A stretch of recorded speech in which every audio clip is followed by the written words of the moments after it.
The rain had not stopped for 3 days. Outside the tall windows of Winthorpe Manor, the storm dragged its grey fingers across the moors, turning the gardens into rivers of mud.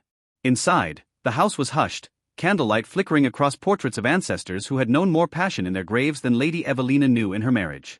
She sat by the hearth, embroidery forgotten in her lap, listening to the wind moan like a ghost through the corridors. Upstairs, her husband, Lord Sebastian Hawthorne, worked in his study as he did every night, distant, unreachable, a man carved from marble and silence. They had been married for 2 years. 2 years of polite dinners, separate chambers, and empty conversation. He was kind, in the way a stranger might offer shelter from rain, courteous, detached, impersonal. She had once thought him noble, now she thought him untouchable. Theirs had been a union arranged by duty, her father's debts paid with her hand. And so Evelina became the lady of a house that never smiled. The servants whispered that the young lord had once loved another, a woman below his station, and that her death had turned his heart to stone. Evelina never asked. Some wounds, she knew, were better left untouched. But that night, that endless rain-soaked night, something shifted. She found herself restless, unable to sleep. Her chamber felt too large, too cold. So she wandered through the dim hallways, her bare feet silent on the stone floors, drawn by the soft glow of light beneath the library doors. The library of Winthorpe Manor was a kingdom unto itself. Walls lined with forgotten knowledge, a scent of parchment and old smoke. She pushed the door open gently. Sebastian was there. He stood by the fire, a glass of brandy in hand, his shirt undone at the collar. His hair was tousled, his eyes shadowed, not the lord she saw at dinner, but a man unraveling in solitude. He didn't notice her at first. He was staring at a letter in his hand, its seal broken. She watched as his fingers trembled, the first time she had ever seen them do so. "Couldn't sleep?" she asked softly. He turned sharply, surprise flashing in his eyes. "Lady Evelina," he murmured, then hesitated. "You startled me." She stepped closer. "You've never called me by my name before," she said. He looked at her, really looked, and something flickered across his face, brief and unguarded. "Forgive me," he said. "Habit." "Habit," she echoed, a faint, bitter smile on her lips. "Yes, we live by habits, don't we? You in your study, I in my silence." He said nothing. The fire crackled. Evelina's eyes drifted to the letter in his hand. "Bad news." He hesitated, then folded it slowly. "An old ghost," he said simply.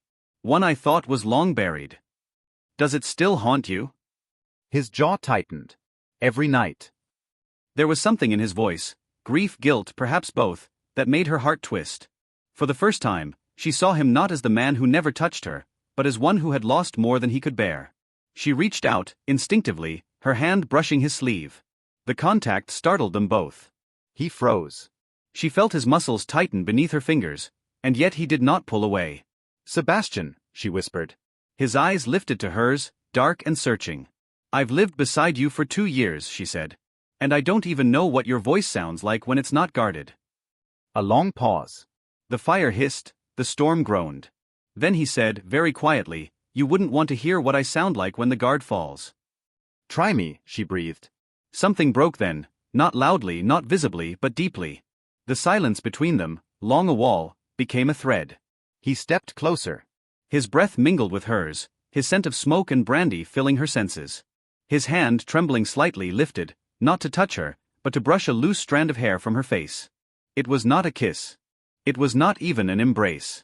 But it was the first time his skin met hers without restraint. And for Evelina, it felt like the world had tilted. "Good night," he whispered, and left her there, trembling in the glow of the fire, her heart no longer hers. That night, the manor slept. But Evelina did not. Because for the first time since her wedding, she could feel something alive beneath the weight of their silence, something dangerous and forbidden, and waiting to burn.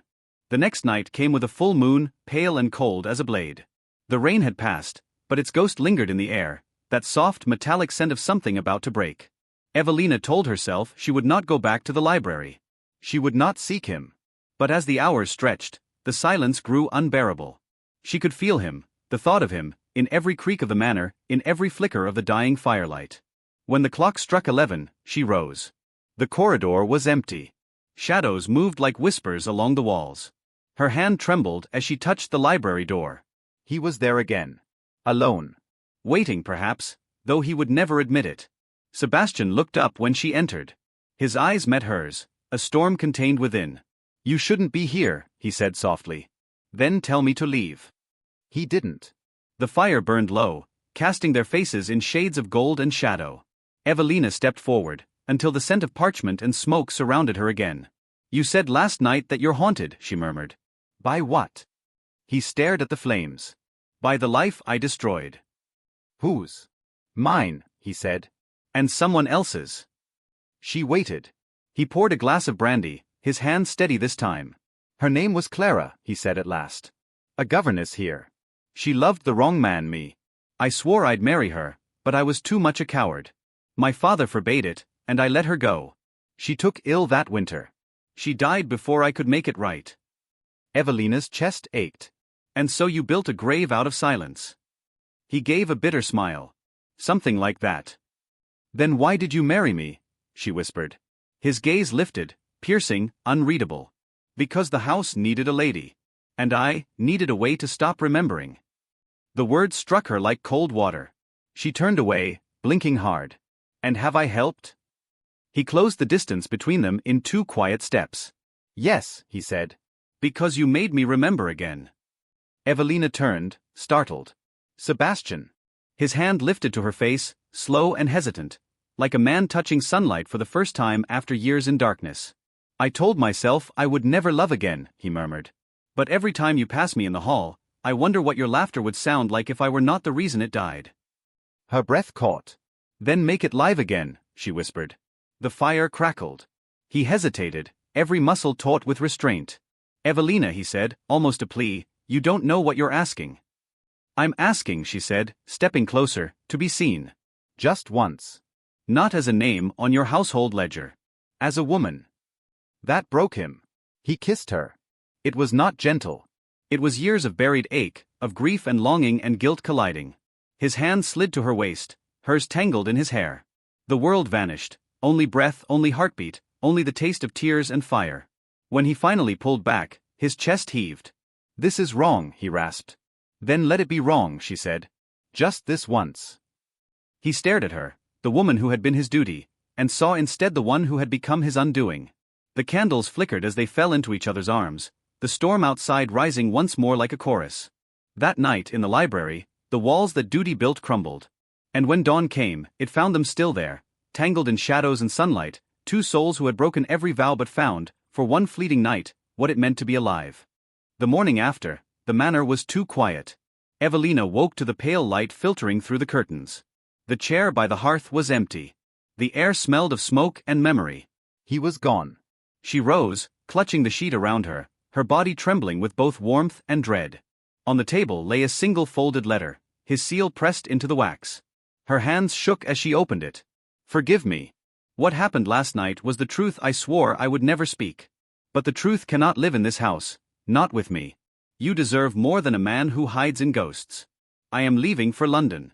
I will return when I can face you as a man, not a memory. Sebastian. Evelina's tears fell onto the ink before she could stop them.